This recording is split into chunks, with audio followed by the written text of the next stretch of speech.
Welcome again, ladies and gentlemen, everyone, to the Philosophy of Art and Science.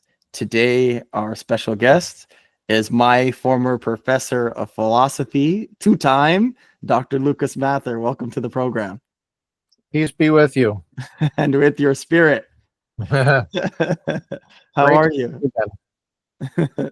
Nice to see you after so long when I was your student from around 2008 to 2009. I recall at the time you would fascinate us, and maybe you were the one to, or at least one of the ones to inspire me to eventually get my master's degrees. You had three at the time, and now, of course, many years later, you've achieved your doctorate as well. Could you Yep. talk about why you had so many master's degrees and your journey through your doctorate as well? Sure. I went to seminary right after my undergrad, and I spent 6 years in seminary studying the Bible in the original languages and church history, theology, and philosophy. The very first semester I was in seminary, I took metaphysics, and that was just awesome. I was way over my head, but it was so awesome. And that was the first of many metaphysics courses I took. And then I kept going. I took ethics the next semester. I took history of philosophy and logic and epistemology. And it really clicked for me when I took epistemology. That's when I was like, I'm going to keep going with this because epistemology is key. It really brought things to clarity for me, in a way that I had not seen in metaphysics. Like in metaphysics, I was in a fog for most of the time. Ethics as well. Logic, I'm glad I did it, but I remember struggling through it. Of course, then later I taught it for a long time, including you. Yes. Including you. Yeah. Yeah. So it's great to see you again. It's great to see you too. It's very interesting what you said. As just a very basic primer, could you just explain because you basically just laid out the three main categories of what philosophy are: metaphysics, ethics, and epistemology. I know what you say, but for the sake of the audience, could you just give kind of the elevator pitch for what those three fields of philosophy are? Sure. And I just realized I didn't really answer your question about the three masters or whatever, but maybe as we go through, I'll answer. The 6 years in seminary I spent was biblical studies. I got my master's in biblical studies. And that was a very traditional master's where they don't do it anymore because of great inflation and lowering of standards. They've dumbed down a lot of the material just in the last 20 years. I finished over 20 years ago, and I had to take a comprehensive exam where they gave you a bibliography, but it took a long time to study for it. I'm talking like at least a semester where you're just studying for the exam. And part of the exam was translation. I was going to ask that, from biblical Greek or Hebrew, or do you have a choice? Yeah, Hebrew from sight. And you could use a Greek New Testament, which included a glossary of terms, but no grammar, nothing like that. And you had a time limit. So, and then you, of course, didn't know which passage you were translating, right? So you had to pretty much know what you were doing pretty well. But the comprehensive exam, the translation, and then you had to write a thesis. And I took a year and a half to write 150 pages, and it was hard. And they've gotten rid of these requirements. The longer it gets, and that was just one of the degrees. And then the second master's I did was in philosophy, and then that's what I used to teach, and that's what I was using to teach you. And then I was doing a master's in bioethics. At the time, I taught your first class, and I graduated, and I started a PhD when I taught your second class. Because I remember, because we just off camera, we were just looking at your rosters. Yeah. The rosters on the old computer. and I saved. Now, if you were like Cal State or you were like one of the community colleges, honestly, I probably wouldn't remember who you were. But because Pepperdine, I had a special connection with Pepperdine. I do remember the students from Pepperdine, and I remembered you. I was like, okay, that's a Pepperdine kid. Sorry, that's how I think. Is No, like, that's good. That's good. I'll be old enough to be president in the fall. yeah. I was like, okay, so yeah, I would have been. I was thinking some of the classes, so I looked you up, and sure enough, I was glad I had the roster still, and I'm pretty sure I have like your sign in sheet where you put your major or whatever.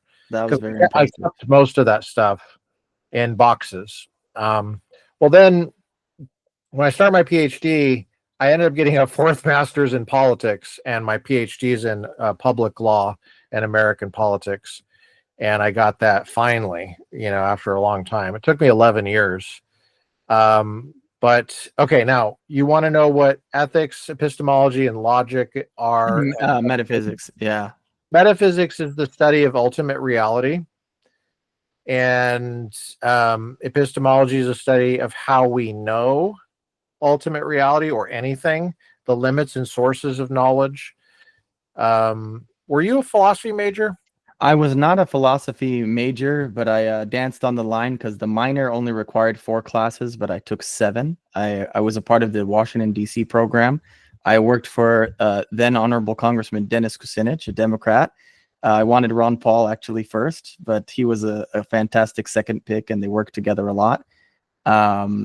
And so I had to sacrifice the double major in political science and philosophy to just get 7 courses of philosophy and just a minor, so that I could work in Washington D.C. in the belly of the beast, which is I'm realizing why I liked and remembered you so much is we like talking about all those taboo gala subjects of politics and religion.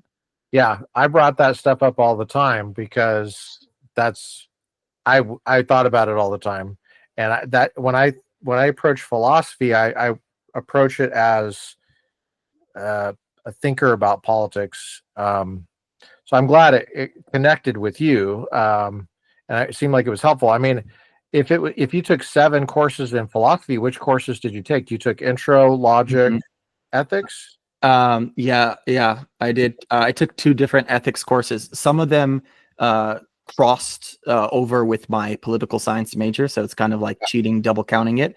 But yeah, I took 2 ethics courses, and I think some of those were crossovers with the political science department. They were like political ethics, 2 different levels of it, and international ethics.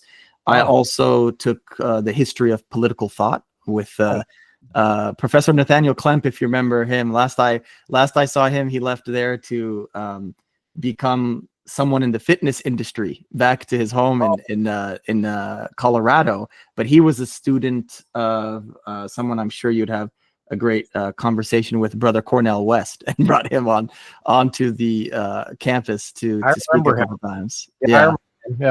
So I took 2 history of political thought classes where you cover people like Nietzsche and Kierkegaard and stuff like that, like European continental philosophers. Probably Hume, maybe crossover with you as well in that regard. And then I took philosophy of religion with Professor Caleb Clanton, who was the head of the program at the time before he left, and Professor Mason took over. And I took the philosophy of art. Actually, my favorite class in the name of my podcast, right, was the philosophy of art, or philosophy of aesthetics, with Professor Mason. And the reason is because your logic class skewed heavily law school students. And I eventually went to law school. I didn't know I was going to do that. I was there just for the philosophy. I would have taken it anyway. But I also was one of those people. There were some people in your class, not philosophy people, who took law school. In your philosophy intro class, it was all kind of philosophy people, or people who wanted to dip their feet in the water and then run away. But Professor Mason's class, he had people from creative writing, people who were sculptors, people who are musicians, people who are political science people, and this was a 500 level course. And so it was very interesting, and they would ask questions in there. For example, is it rational for you to cry while reading a book or watching a film if you know it to be fictional? And then you'd get people from all these backgrounds arguing about that. Or you'd have those ready-made postmodern, urinal art. Is this art? Stuff like Right. that. Right. Yeah. Well, the year you took intro, I looked it up. The other intro class, I don't think it was in your class, but David Phillips was in that class, and he ended up becoming a Supreme Court clerk to Justice Samuel Alito after Harvard. Yeah, so we had some top-notch kids in there. A few who are philosophy professors, academics. I know Peter Zook, Justin Clarity, Blake McAllister, to name a few. Yeah. I had Blake on my podcast 2 years ago. Oh, I'm gonna have to check that out. I actually didn't see that episode. Yeah. It's called Common Sense Religious Epistemology. And it's available YouTube, Spotify. Where is it available? It's on all that. On all that. If you want to see what he looks like, you have to go on YouTube. Yeah. That's so excellent. I remember one of my favorite anecdotes from you was showing and demonstrating how logic comes from the word logos. And you're saying, how great would it be if within the general ed requirements of these universities, they required people studying things like biology and other subjects that have the logos in it to actually study logic? Do you stand by that? Do you think logic is for everybody? And that just you just dated me how long I've been saying that. I've been saying that for so long. I mean, the logos, it's there, it's right there. It's you can't get away from it. Anthropology, sociology, epistemology, right? All these logies, right? Okay, well, not that one, but see, nomos, nomos is in there. That's all right. Biology. Yeah, it's the world is ordered. There's something to know, and reality is graspable for us. We are created to know, and we can know. So that's what makes it so exciting. Well, so logic. I'm glad it worked out for you. Seemed like it's worked out for you very well. It has. I'm also a bit of a language nerd. I was telling you a little bit off camera. My first language is Amharic, and it's really besides English, the only language I like to say that I speak natively, but I do dabble in some others by virtue of being in an ancient church. I pray in Ge'ez in my personal life with my wife, who's Eritrean, one of the newer countries of Africa. I like to remind her the country's younger than me, but because her tribal language is Tigrinya, which is a related Semitic language. Actually, both of those are more spoken than Hebrew. Did she grow up Lutheran? No. She grew up Orthodox. Orthodox. I just know there's a lot of Lutherans running around. There are a lot of Lutherans, Adventists, and Pentecostals in both of those places. Yeah. I think more Adventists in Ethiopia, and but the Lutheran Church is powerful in both of those, especially I would say in the Midwest. They have, I think, certain like refugee relocation programs where a lot of families sponsor people. Actually, I didn't even ask you, which would be great to know, when you were deciding to get into biblical languages and study and seminary, was it as a part of an official affiliation with one of the Protestant denominations, or you were just doing it for your general knowledge? No, I grew up in a church that was Pentecostal, King James only Bible, and kind of anti-intellectual. Mm-hmm. And I don't recall having my questions answered very well there. So, the church split when I was in junior high. And so there was a kind of a tumultuous time for me. But when I was in high school, I met someone who was a seminary professor for 40 years, taught philosophy, and he welcomed me and my friend into his home once a week to ask him anything we wanted. And so we met once a week, and Dr. Gordon R. Lewis is his name. He taught philosophy at Denver Seminary for 40 years. And I threw the hardest questions I had at him, and he would just sit there patiently and listen to the question that I thought I came up with, and then very gently he would start answering the question. And it was the way he went about it that I noticed. He he he he went about it in a way that affirmed my contribution in asking the question as a young man, but also just kind of noted that this is not the first time this has been thought about. In fact, many people have thought about this, and there's a huge record of this, and this is how people have answered the question. And Mhm. so I was gently introduced to this long-standing tradition, and it was humbling because like it looked so effortless for him. And then later he became my professor at Denver Seminary. And So so did you eventually get affiliated with any particular denomination, or have you church hopped, or?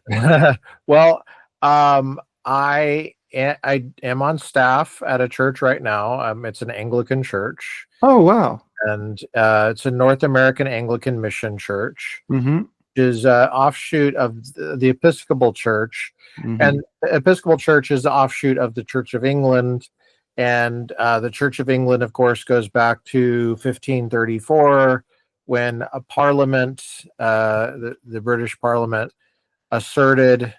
Now this is purely politics, right? This would be like Congress, okay, saying, so the Parliament said that the King of England is the head of the Anglicana Ecclesia.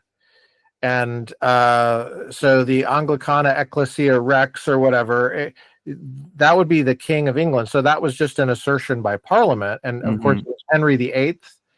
And he had some impure motives, to be sure, but his preference, which was politically popular at the time, was that there should be English Bible and English scriptures for English people, so that people know what's going on, Mhm. because they didn't know. I mean, average person could not read Latin.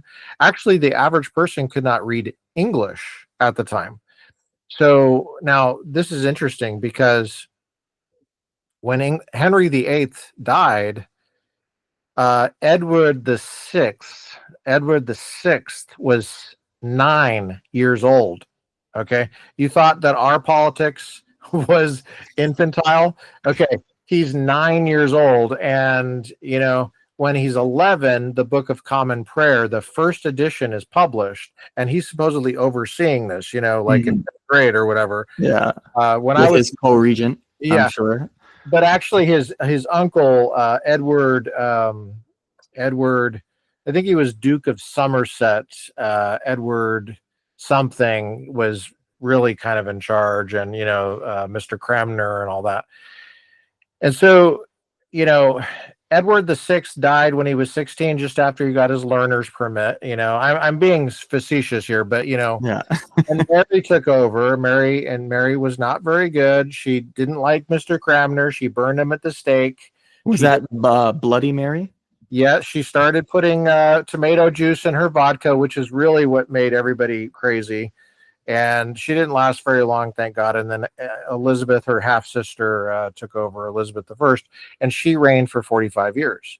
Now, my point in going through that history, and then after Elizabeth was King James, her Mhm. cousin or whatever, I don't know, but he was like a Scot from Scotland, and which was more Presbyterian later. But my point is that the whole of this history is getting the Bible into English, which is getting people not only literate in the scripture, but also literate, period. Because Mhm. remember, books were incredibly expensive. Yes. And when Daniel Defoe wrote Robinson Crusoe, which is one of the first English novels, there was no such thing as an English novel, right? I mean, it's not like Barnes and Noble where you could just go down the street. It costs like at least a week's wages for the average person, which means probably they're not going to buy it. And 1 in 20 people could read. And so now when you have this English Bible in church, people wanted to read. They wanted to learn how to read. And so this actually incredibly is kind of the basis for our educational system in a way, because it created a thirst for learning and literacy. And the same thing was happening in Germany, in German, right? With Luther and all Hmm. that. But in England, it started with the politics, and it ended up creating theological reverberations. Whereas in the continent, it started with theological disagreements, and then it ended up with political issues. So it's kind of opposite in England. So the Anglican tradition, that's a fancy way of saying that the Anglican tradition is really, I think, at root not only a biblical literacy tradition, but a literacy tradition. And then, of course, now we see the English language spread throughout for better or worse, Hmm. the world. So Yeah, that's I think God works in that capacity. My Bible teachers have pointed to what they would say as the wickedness of Alexander the Great, who is clearly the yeah, disciple of Aristotle, who is the disciple of Plato, who is disciple of Socrates in this sort yeah, of philosophical apostolic succession. And it yes, leads to Alexander the Great. And yet God worked through Alexander the Great to make Greek, or Koine Greek, the lingua franca of so much of the world, which facilitated the later conquering, or should I say reconquering, of those territories by the New Testament and by yeah, the Septuagint of the Old Testament as well. yes, that's right. And Yeah, so I think it's a very venerable tradition that you're a part of. Actually, when I was in law school at Pepperdine, mm, I was one of my professors was a priestess of one of these Anglican communions. I'm not sure which one. I know there are some disagreements oh yeah, between. And what fascinated me the most is that she's like a lawyer and a priest, but also she told me at the time that there was this dual mission within this greater focus of literacy, which you're talking about. And I love, because the thing I'm most proud of Ethiopia, people talk about resistance to Italy and stuff, but for me, it's our literacy. We have the oldest, or one of the oldest, illuminated gospels from the 4th century in the Garima Gospels. And that's what I take most pride in. But she said that she had a morning high church liturgy, and then an afternoon Pentecostal or charismatic liturgy at the same parish. And in the morning should be vested with the thurible or the censer, and in the afternoon should be dancing around. I wonder, because of your background, do you have a more charismatic worship, or is it yeah. more the high church liturgical? No, ours is ours does have elements of some charismatic stuff, because our bishop, who just retired, Todd Hunter, it was he was the head guy of the Vineyard, and Vineyard is kind of like charismatic. So he went more high church and tried to bring a little bit more discipline to the charismatics. The charismatics are not known for their discipline. They're not known for their love of the life of the mind, but there's kind of a, because of our bishop Todd Hunter, there's who just retired, I think like last week. So um yeah, we're a little bit we're such a small church that I'm the only staff member Hmm. that survived the lockdowns of 2020. So we lost our founding rector, and we lost most of our staff, and I was the only one that hung on for dear life. So yeah, we're very small, but Well, God bless you for enduring. That's obviously a biblical principle, is enduring. yes, endurance. Yeah, I'm also, I guess, fascinated, and this could relate to one of the things that you helped me think through a lot when I was in undergrad. But I'm curious. I know the Anglican Communion is kind of divided on these issues, like women's issues, but also I mentioned social issues like LGBTQ approach and some moral issues like abortion as well.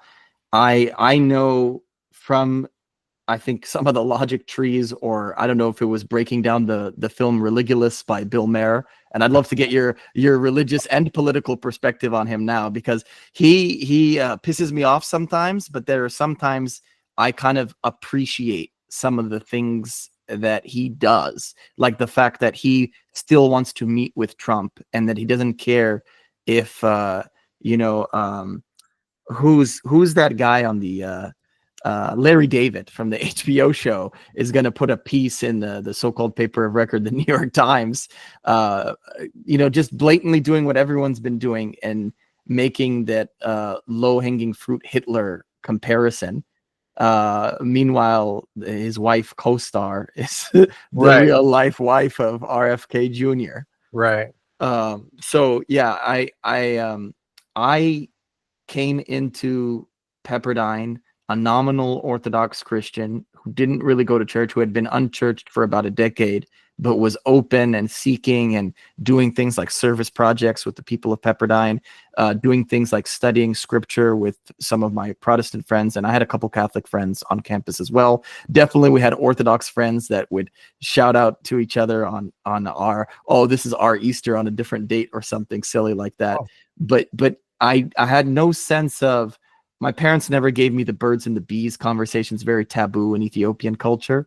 And so they just like figure it out yourself. So I had no idea of sexual ethics within which I would include like any sort of matters related to anything abortive.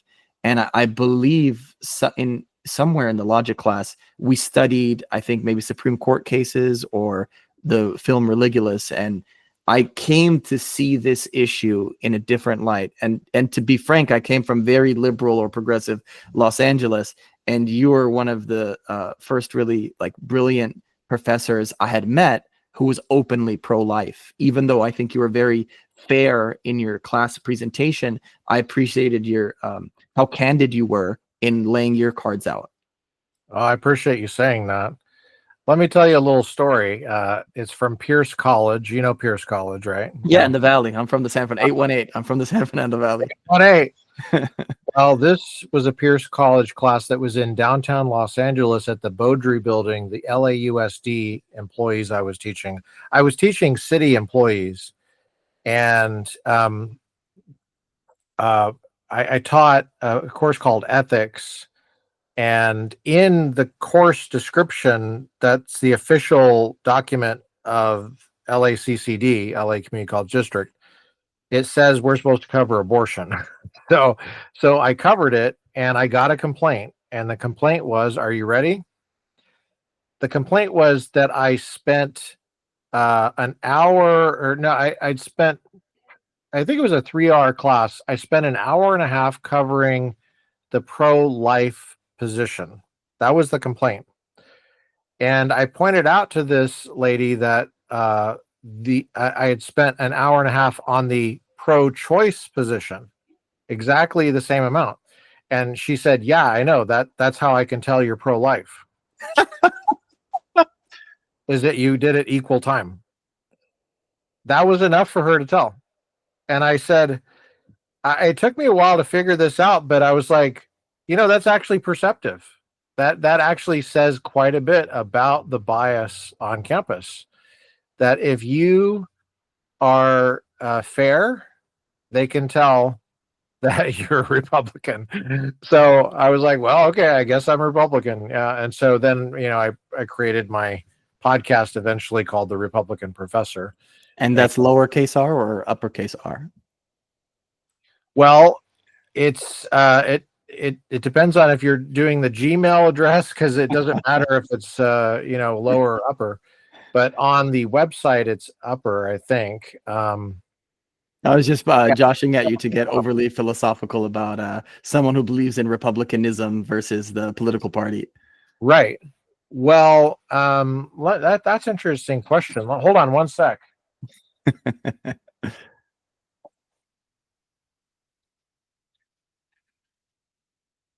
I assume that you're going to be grabbing Plato's The Republic.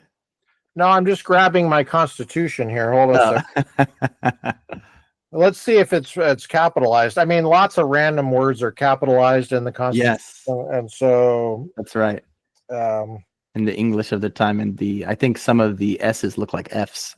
it is capitalized. And this is how much I've used this book, is that the pages are falling out. But yeah, it is capitalized. It's in section 4 of Article 4. Amazing. And yeah, so it is. It doesn't really matter if it's capitalized or not, because the term means it has two meanings, right?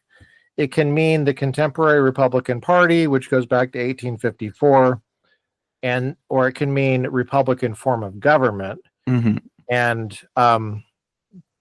And I think that they overlap in contemporary politics. But Yes. I think, I think I am committed to a Republican form of government, and I'm happy to talk to anybody that's interested in, who disagrees or who agrees with that. I don't censor anybody. I don't edit anybody on my podcast. It's like Joe Rogan style. It's kind of like your style.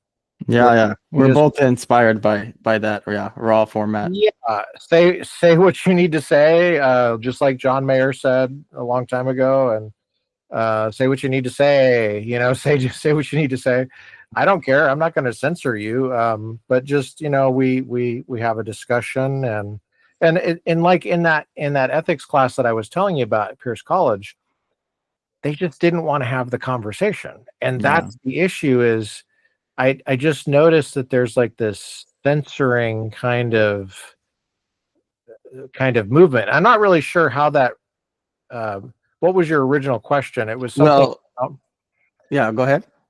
Uh, I can't remember if it was what was your original question? Well, yeah, I had so many questions, but I could say my current question is actually, you speak of this even-handedness as belying your bias, and it's a very fascinating thing. You've been involved with and worked with so many of the greater Los Angeles and really greater Southern California academic institutions, and you said you had received this complaint about them. I was talking to you about how you had changed my mind on the issue of abortion through the study of logic and seeing Supreme Court cases, and seeing kind of like, for those who don't know, the kind of new atheism of the Bill Maher and all that. And I think that's dying, by the way, with Sam Harris like imploding, and so many other new atheists imploding. Like, it's kind of banished to Reddit in the aughts. I think that type of belief. I think a kind of a true agnosticism, which I think my father might be one of the people that holds to, where you don't even get to, like, the strong agnosticism is we can't know, but the weak agnosticism is I don't know, and I think that's where they need to go. But I would ask you, you've received this complaint, is it ever a silencing factor? You even asked, where does it come from? I know one of your top articles from your Substack of the Republican Professor is about that right-wing man David French and his conservative case for communism. Everyone has this running joke about how he'll justify anything to maintain, I don't know what, his prestige or something with the dominant left. But what kind of pushback do you have? Because professors are supposed to have a certain amount of leeway, right? I would think. That's probably why you went to college, but I don't know. I mean, I don't know why people go to college anymore. I'm not sure. I mean, as far as David French goes, he would not be working for the New York Times if he had really strong criticisms of Democrats that he voiced in his writing. He just doesn't do that. That's not what he's there for, and they wouldn't tolerate that. And they don't tolerate it on the campuses either. And I noticed that not so much at Pepperdine, but definitely at Pierce. I mean, the guy that was my boss at the time, his name was Dr. Art Gillis. he was an I could tell he was a Democrat. He was an old school Democrat, which was um I might disagree with you, but I'll fight to the last breath to protect your right to disagree with me, that kind of thing. And he was replaced by Hmm. somebody who uh all of a sudden stopped giving me classes. Like, it happened really fast. As soon as Art retired, this other person just stopped giving me classes. And I went in to inquire about this, and this lady said that in her mind, sexual ethics, courses about sexual ethics and stuff like that, sexuality, was the equivalent of a logic class, or the equivalent of the kind of courses I was teaching, which I totally disagreed with, but that's actually what she said to me verbally. And I documented this when I didn't fight it or anything, because what are you going to do? You're up against an entire system that is completely anti-intellectual. This was right after Trump got elected. The last time I taught there was fall of 2016. Wow. And so, I I'm not naive. I know what's going on, and I'm not going to play some kind of lawfare game. I have other things to do. I have work to do. But yeah, it's real. There is definitely a war on ideas, and there's it's very difficult to fight that. I fought it for many years. It's very difficult. Yeah. I think And your question had to do with like Anglicanism and like disagreement yes, in the church. Actually, yes. I'm not really an expert in that. I don't really know. I don't, it doesn't really come up. Um, it did come up with our particular church. And I'm not speaking for my church, just FYI. I'm not here in any kind of official capacity for the church or for Anglicanism as a denomination or anything like that. I'm not an official voice. I'm just one guy, right? So, um, with some knowledge about some things. But I would say that when the definition of marriage came up last semester, it came up. Um, there may have been some disagreement, but it wasn't enough to change our official policy on it, which was the ACNA policy, which is the American Anglican Mission in North America. They have a policy on it. So it's just, the definition of marriage is what it's always been. It's not changed. It's not changeable by the Supreme Court. The Supreme Court can't change it. Has no authority to change it. No state has the authority to change it. It predates the United States. It predates California. A lot of people don't know this. I'm not sure if I told you guys this in your class, but in Perez versus Sharp, in Supreme Court case in California, it overturned the interracial marriage ban, and it was in 1948, and Andrea Perez, she had a black boyfriend named Sylvester, I believe, and they went into the LA County recorder clerk, asked for a marriage certificate, and the recorder clerk said, I can't do this because it's against the law. I can't give you a marriage. And now, it wasn't a criminal offense like it was in Virginia. That Hmm. was overturned in Loving versus Virginia. That was a criminal issue. That's a different issue. But this was a civil issue, and they said, we just can't give you the marriage license because it's against the law. Well, she filed suit, and then she ended up winning in the California Supreme Court, and it was a free exercise claim. It was a free exercise of religion claim. It was a First Amendment claim. And she basically was a Bible thumper. She basically said, marriage is between a man and a woman. It has nothing to do with race. If you look in Black's Law Dictionary, it has nothing to do with race. Even during segregation, even during slavery, if you look up right now, you could look up Webster's Dictionary, 1828, Noah Webster. He wrote it. He had a dictionary, 1828. That's during slavery. Look up the word marriage.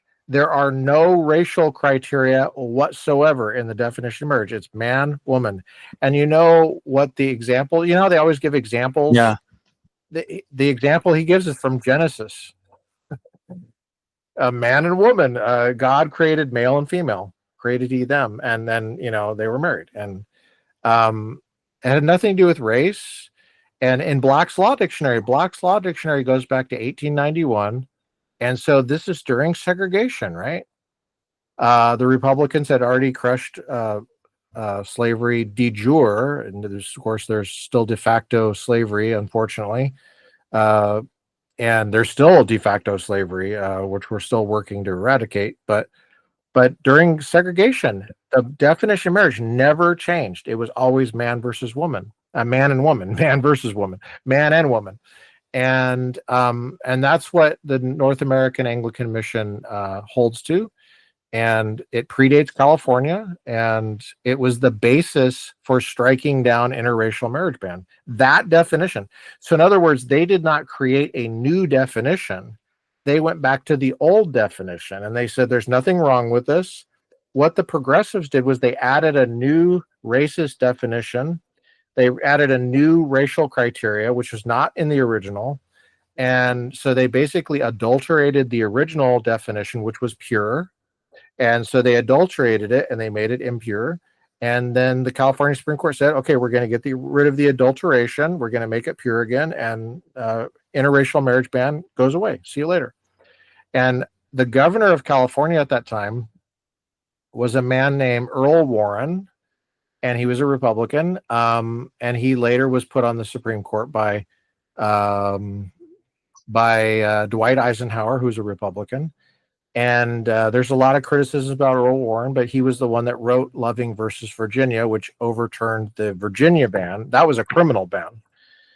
And in the criminal case, you have to admit that the crime can be possibly metaphysically committed to, you know, so if you're going to ban bank robbery, you have to admit that bank robbery is logically possible, right? So Yeah. you're going to ban a black man from marrying a white one, you have to admit it's possible they get married, right?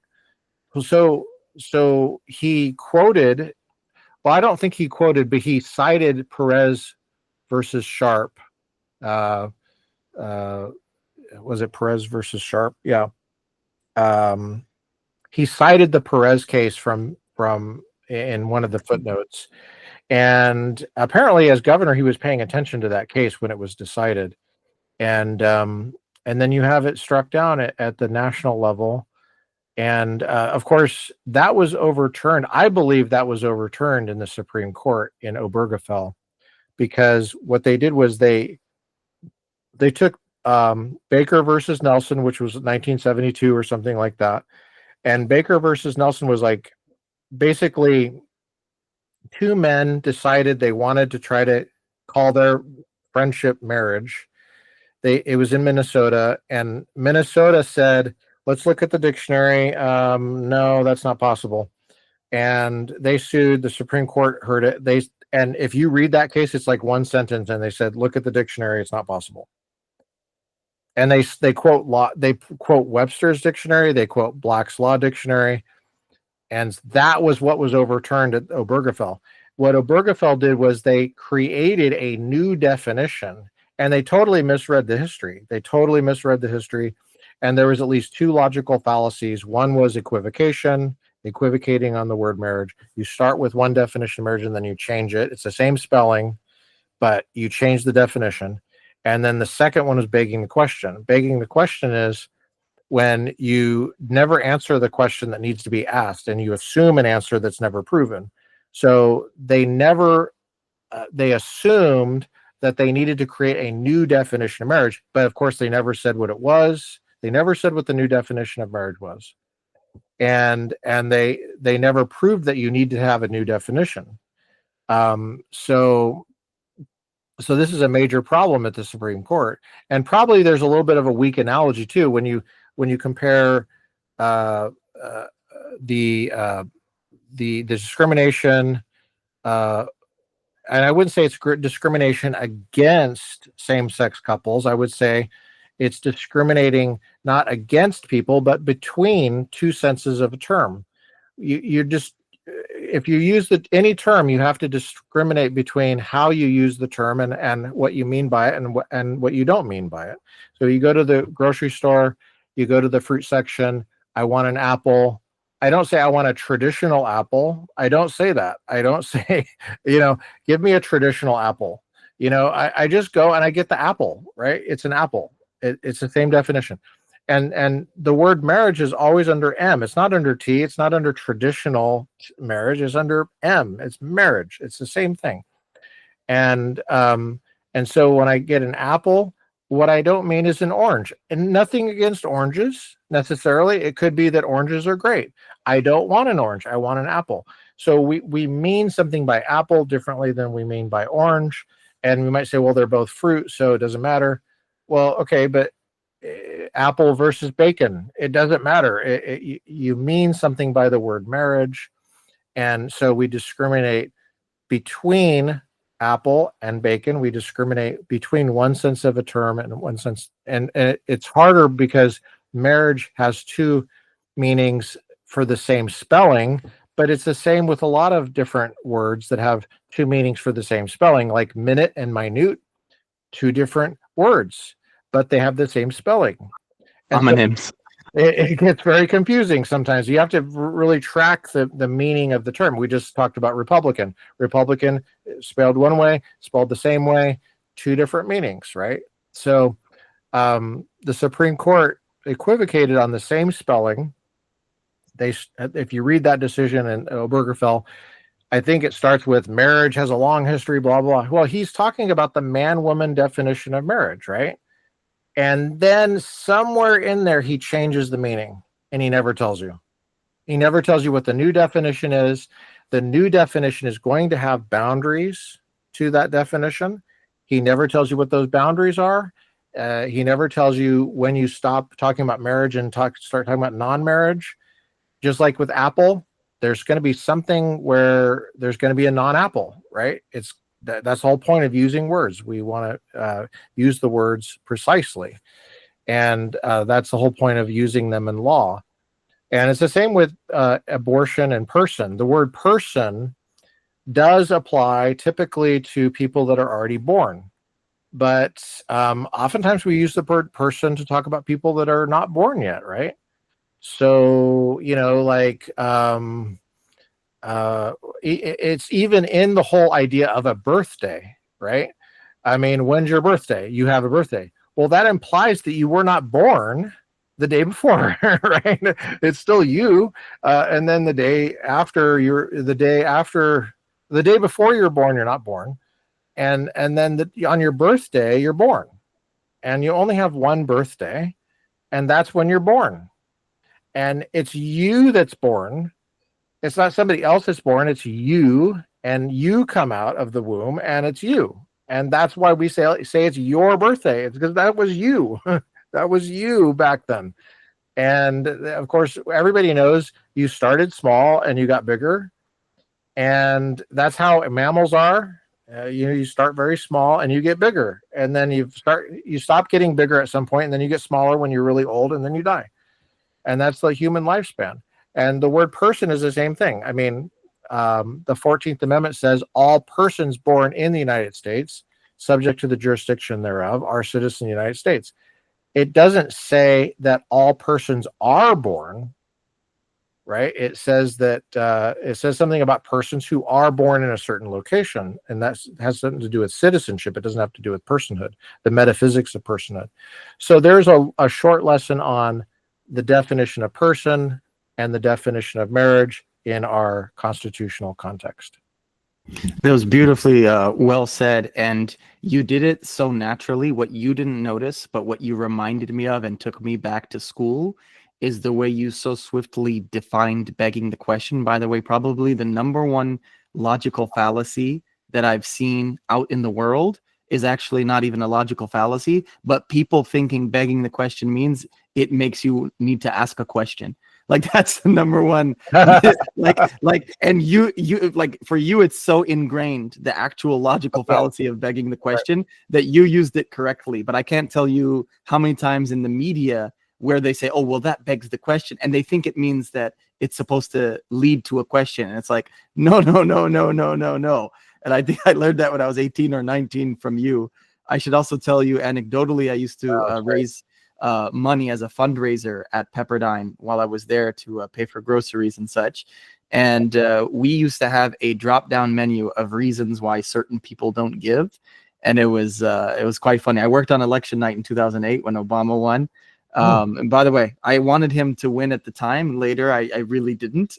But I was 1 week too young to vote for him in 2008. Oh, really? And Wow. so the climate was something back then. But in that environment, the drop-down menu of fundraising had reasons people wouldn't give to Pepperdine. Well, one of the common ones would be, I just bought a house. Another one was, I just had a baby. Another one of these buttons was simply the name Ken Starr. And you'll remember, yes. And so besides just helping to impeach Clinton, right? That's not really what animated people. There aren't that many diehard Clinton fans. It was that Proposition 8 was popular at the time, which was pushing for gay marriage in the state of California before I forgot how to pronounce it, Obergefell. And he was on TV with the law school's name, by the way, and that was unauthorized. Next to his name as an affiliate, advocating for the traditional view, or as you said, simply marriage. And so I was on the receiving end of many phone calls that end up with curse words and getting hung up on with people upset at definitional marriage. But that does make me want to ask the question. It doesn't beg the question, but it makes me want to ask the question. Politically, were you ever an advocate of civil union as a kind of secular stamp and giving it a different term, or you just didn't want anything of the sort? I never had a strong view on the civil union issue, because to me, there's all sorts of reasons why you might want to help people if they have a friendship, and that's how I would categorize it: a friendship. If you have a same-sex friendship that is understood to be stable and unifying and a source of social stability, that would be in some ways like a marriage, but not marriage. And so, you know, because we live in such a highly regulated world where everything is regulated, and including insurance, including like hospital stuff and death benefits and all that stuff, I'm fine. I'm kind of agnostic about whether that should have been what you call that. But I had the issue. The issue I had was the way they went about trying to get the marriage name and the marriage word, because I thought that it just lacked integrity. Like, first of all, there's all this censorship, and then secondly, there's all this false accusation of hatred and all that stuff. I mean, the campaign against Prop 8 was no hate, no H8, no hate, right? And I pointed out to lots of these advocates, for example, on Loyola Marymount, after it happened. I was teaching there, and in fall of 2008, I was on a panel called "The Definition of Marriage" there, and I was on with Rebecca Roback Morse and somebody from the philosophy department. I think it was Aaron Stackel, who gave the Aristotelian definition of marriage. You know, I just basically said what I said to you, and it was all so-called marriage equality people that were in the audience, and it was a bunch of guys, and there was a ringleader, and I said to him afterwards, I said, and there were like 20 people around me, I said, if you give me an hour, I would convince you that we agree on something. And he said, okay, I'll give you an hour. And so we stood there at Loyola Marymount. We took over the time, and they were trying to kick us out of this room. And I was like, I'm a faculty member. I'm not leaving. This is what the money for the school is about. We're not leaving. We're having a Socratic dialogue. I don't care what they say. So we're using this for Socratic dialogue, because I know that in the in university hall, they're just it's empty most of the time. So you don't need it for anything. So it was late at night, and it took 45 minutes. And to their credit, they stayed. And he had an iPad, and he pulled up the decision, and I, from memory, went through the 120-page decision by Judge Von Walker, Perry versus Schwarzenegger, and I showed him where the logical fallacies were. And it took him 45 minutes, and he agreed. He agreed that I was right. And what I was arguing was there were no limiting principles on the new definition of marriage that he invented. He invented it. He called it a finding of fact, but he invented it. And I said, you could define marriage as 3 people. And he didn't agree with me until 45 minutes later. And then he said, okay, you're right. You could define marriage as 3 people. I was like, of course, because the tradition is the whole point of marriage is that you want to have a tradition behind your friendship. You want to have the tradition behind you so that you have respect. That's what you want. The respect comes from tradition. You can't be at war with tradition and want the respect of tradition at the same time and in the same respect. That's a contradiction. So you can't always be redefining tradition, because otherwise it's not tradition.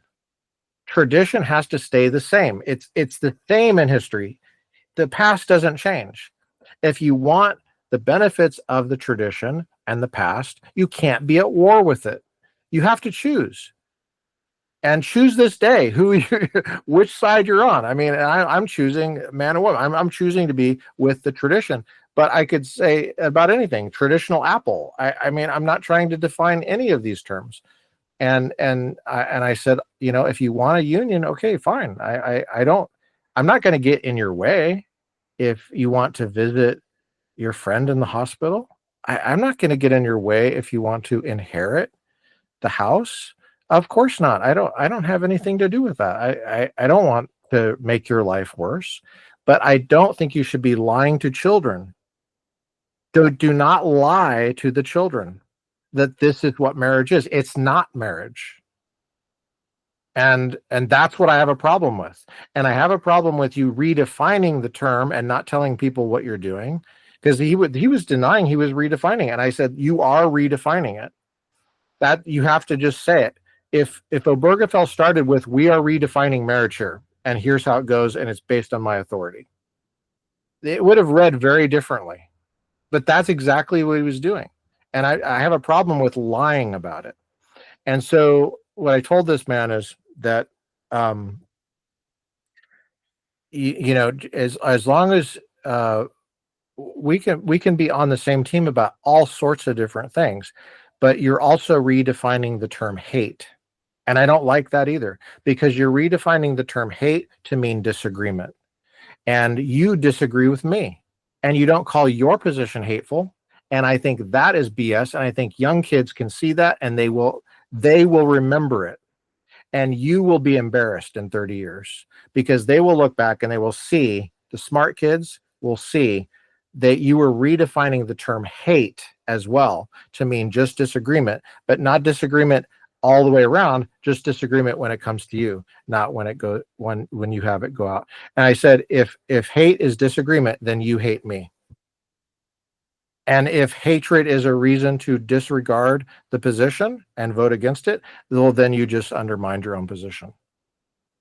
And there was a stunned silence. And I was totally outgunned. It was 1 against 25 to 30 people. And they were all activists. And they all listened, and then they went home silently. And nobody recorded it. It was not on any newspapers or anything, but that really happened at Loyola Marymount University in Los Angeles. And that's the power of this education. It's power of logic. It's the power of studying constitutional law with people that know really what they're doing. and no grade inflation, and it's also the power of studying seminary for a long time too. 6 years in seminary, 11 years. Well, I wasn't a PhD at that time, but I had been teaching logic for a while. So Absolutely. And this thing that you said, especially about definitions of terms, it goes back to the intro course that you taught me, this famous line attributed to Socrates that the unexamined life is not worth living. And I think that's why they put him to death. I speak to my Sunday school students actually still about this, that I made them take a vote just yesterday as I was teaching Sunday school. We're recording on a Monday. And I said, do you think exile is worse or death worse? As I was telling them the fate of all the apostles and then talking about John on the island of Patmos and how powerful exile was in the ancient world and how Socrates chose the poison over exile because of what it would mean in the ancient world. And the gravity of that, I think you remind me of that, because definition of terms is one of the most basic things, like this sort of rigorous examination. And the fact that you found open people willing to go 45 minutes is very pleasant. It stuck out to me because we were speaking of republicanism earlier. This idea of, even when the Roman emperor took over and switched from a republic to an empire, he wanted to retain the form of the republic as much as possible, because whether it's implicit or explicit, people who desire change and who are savvy know that if you keep as much of the old form as possible, you're more likely to succeed in getting your change across. And the makeup of the Supreme Court is different now. And people, since Wade was overturned, which is one of the things that I studied in your class, a lot of the alarmists think the next thing will be Obergefell, and then the next thing will be interracial marriage. I wonder what you think. Forget the interracial marriage one, because I think that one is a bit too alarmist. But do you think it's possible that the current Supreme Court, and I want to respect your time, so this will be my last question, and then you could plug the Republican professor again. Yeah, we have time. Don't worry. Okay. The Obergefell when you overturn, is it inevitable? I got a note from the boss. We're okay. Excellent. Is the Obergefell overturn an inevitability with the current makeup of the Supreme Court? I never like to predict the future. I take my work as explaining the past. And I think we have our hands full explaining the past, because there's so many people that don't understand the past. And that's a huge job. Predicting the future, I don't think is very helpful. I know that that's what pays the bills for a lot of people. And I think when I got my PhD, I got more questions about the future than I got about the past. Probably from people, and I'm not saying you're in this, but probably from people that didn't really understand the past as well as they could have. So I'm not sure as far as Obergefell goes. I'll tell you what. I'll give you this. I'll give you an authoritative position on it. Judge Beebe on the Ninth Circuit. He's a senior judge. He was appointed by Judge George W. Bush. He's retired. I mean, he's senior status. He recently said at a Federalist Society meeting, I think in the last 2 weeks, that he thinks that Obergefell is safe. And I think he's probably right about that. I would defer to his judgment on that. I don't think that in the circles I run in, it's not on the chopping block. It's not one of the major things that we think about. It's just it has to do with contract law, because so-called conservatives or whatever, I don't know if I like that term because I think it's misunderstood, but because marriage is really in the nature of a contract, if you change the definition, which they did, then you really have new contracts, right? And so I think that it's important for stability to honor contracts, and so I don't think that we should disrupt those contracts. I do worry about the future contractual issues with marriage, because marriage really is a contract. I mean, it's in our legal tradition, that's how it's handled. So I would say that Obergefell is probably safe. That's what I would say.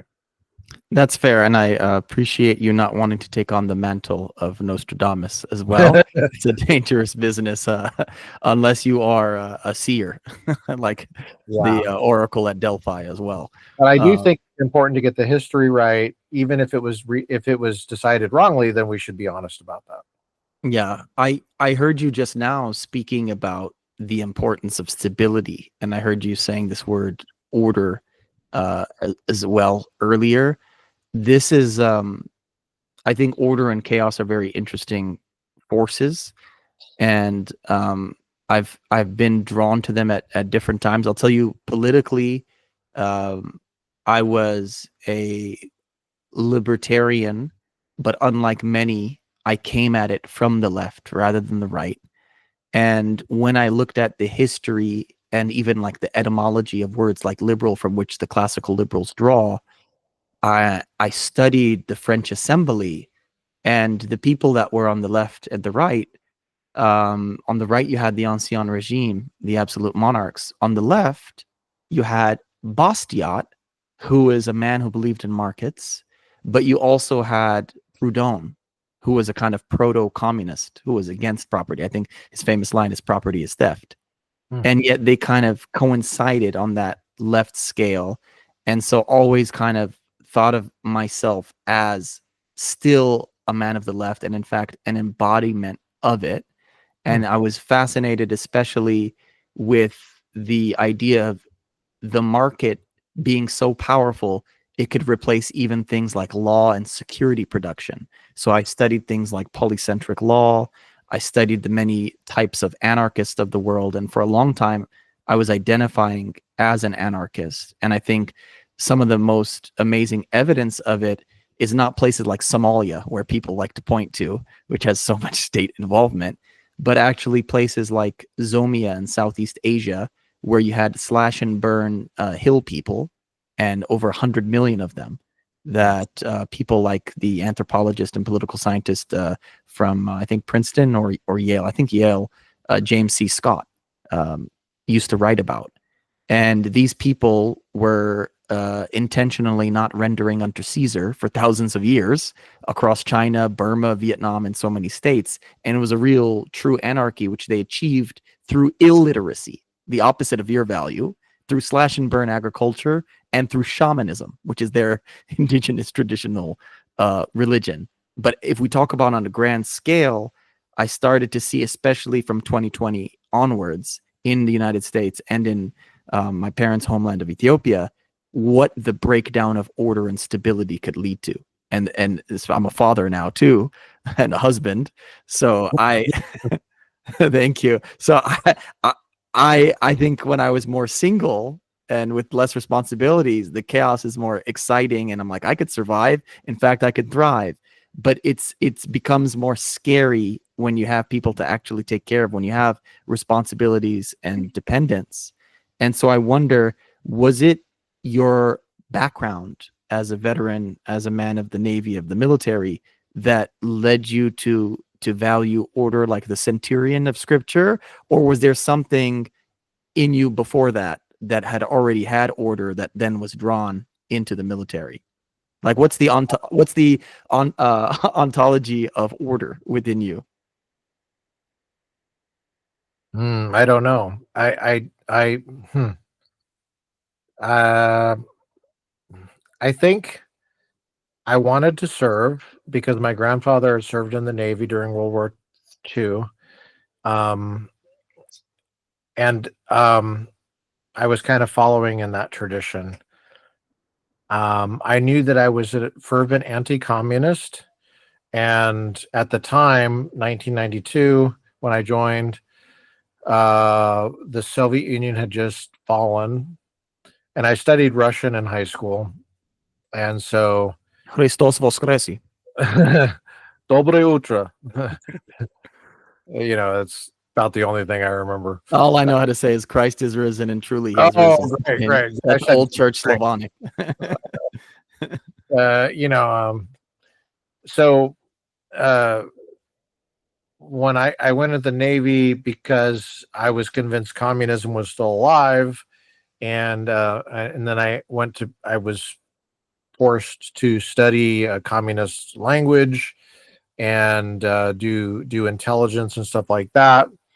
Um, so and I did end up getting my degree while I was active duty, so that was really nice. I'm not sure how I was able to do that, given that I deployed 7 times while I was active duty, but I just valued hard work. And to me, I was like, when I went to talk to the recruiters, I was like, "You're going to pay me for this? Okay." I mean, like, there's worse jobs. I'll do it. I mean, fine. I didn't even care how much it was. It was like, okay, you're going to pay me. Okay, great. As long as I can have food and I can have like clothes and stuff. So, yeah, I'll sleep anywhere. And then I eventually changed later. I was like, okay, I'm getting too old for this. Yeah, no, it's just amazing because I've been really interested in this idea of order because for me, I think the most critical position. I'm a person who, on different personality tests, I've tested one time 100 on trait openness, which is my sister likes to tell me probably bad, probably too open, but I have changed my mind on certain key ideas given the kind of evidence for it. And one of them is that security production doesn't happen in a vacuum. There are these large states and other enterprises who abhor power vacuums. And Right. so just like how important order and stability is for society that's one of the clicks that happen in my brain. And even after 25, when your frontal lobe is supposed to be fully formed, so like it's still changing my mind on things like that. I was 30 in 2020, so it's interesting to hear you kind of lacing that in and talking about order in that way. Yeah, I mean, there's a lot of things that people take for granted. I mean, I remember when I was, living in Hawaii, doing special operations for the Navy. When I was not deployed, I was living with civilians downtown Honolulu, and they just took it for granted that, the ocean is safe. And when they heard a helicopter, they never like ran for cover. You know, they just like, well, yeah, of course it's safe. You know, and I knew what they did not know, which is that there's a lot of work and a lot of money that goes into that just feeling that they take for granted, which is that um, that they're safe. And um, and it's true, it's true in any organization though too. I mean, like, even with church, like, the parishioners just show up and they just expect to be safe. I mean, they just assume the rent is paid, and the doors are locked when they're not there, and there's not going to be somebody that jumps out, and tries to hurt them. We assume a lot, and and there's a lot to be said for maintaining stability and order. And I think a lot of these authoritarian regimes that we don't like, they stay in power because in some cases they're very good at maintaining that kind of basic stability that people take for granted. 100%. I think the greatest example of that I read, it's funny, this author, Michael Malice, who's a famous ghostwriter. I don't know if you ever came across him, and I learned a lot about the publishing industry from him. He wrote an unauthorized autobiography of Kim Jong-il. Oh, really? The late North Korean dictator. And Yeah. I learned a lot about the Juche system, which is obviously a communist system, but it has a lot of things that are unique to it. And one of the interesting things is, I think sometimes people on the right overstate how certain amounts of chaos are going to lead to this like inevitable crumbling. Like that's one of the economic arguments for how without even Afghanistan, the Soviet Union would have collapsed, right? Like never start a land war in Afghanistan. But the Yeah. North Korea is an interesting case where they do have a lot of chaos because they are communist. Yeah. At the same time, there's something that they know about order. And what the biggest takeaway I took from that unauthorized biography by Michael Malice on North Korea is that these people aren't idiots and these people aren't crazy. No. That might sound crazy to some people, but everyone acts as if they're crazy. But both Dennis Rodman and Donald Trump were able to have rational conversations with them. If you believe that Donald Trump and Dennis Rodman are capable of that, and I think they are, and I think they demonstrated that they could come to the negotiation table, that they have these certain rational interests about them.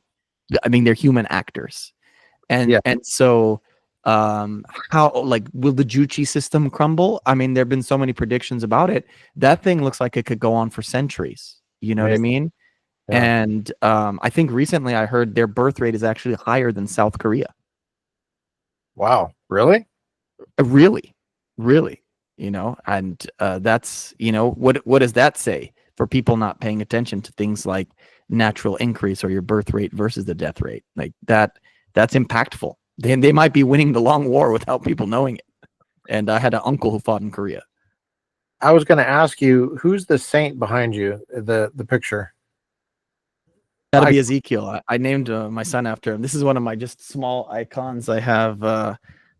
If I could show you this a little higher there, a nice cross and Cana of Galilee up there, and then in the other room some icons. But behind me is Ezekiel, who I named my son after.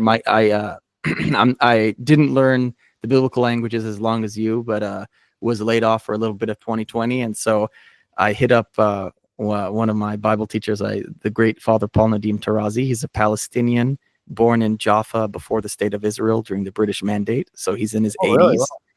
And I taught myself the alphabet because I already have a knack for a few Semitic languages. Ooh. And he led me in a reading group. We read the Hebrew Bible or the Old Testament for 6 months during 2020. Oh, that's And awesome.